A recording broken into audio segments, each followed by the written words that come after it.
bad things that are happening to the economy. Actually, it's tonight, which is sort of the deadline for companies to decide whether they're going to lay people off. With furlough ending at the end of October, if you want to get rid of more than 100 people, you've got to start the consultation from tomorrow morning. It's deeply nerve-wracking time for lots of workers. I suppose the question that I want to put to you first of all about this is, there are some changes that have been prompted by COVID, which look to me to be permanent changes. You think the government should be doing more to support jobs, but what if those jobs aren't any longer real jobs? Well, first of all, you're right, Robert. The clock is ticking. 45 days consultation. 8 million workers are currently on the job retention scheme. That's 32% of our working population.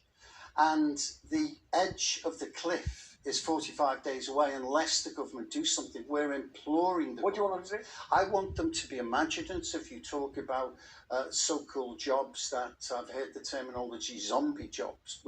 By that, companies, terrible phrase indeed, companies that are not going to be able to come through the crisis and still be there. That's why we're saying to the government, we need imaginative and targeted approaches. So they are doing, including the likes of, like the Kickstart scheme. Well, including in particular the likes of short-time working, turning one job into two, 50%, and also then initiatives like not charging tax to those individuals who are only on 50% work and 50% pay. In that way, it would increase to 75-80% of their gross earnings. I mean, I think everybody would be... We're saying, but Robert, let me make this point. We're saying to the government that they need to be much more proactive. In all our competitive countries, we've got France, Germany, Spain, Holland, Belgium, the Scandinavian countries, they've all extended their job retention schemes, because here's the point. It was interesting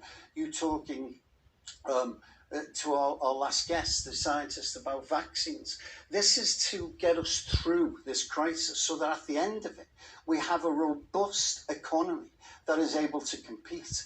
That's what will happen in Germany. There'll be no wastelands there. There'll be no wastelands in France. But we are teetering on the edge of wasteland UK economy if we don't take action. The company have introduced things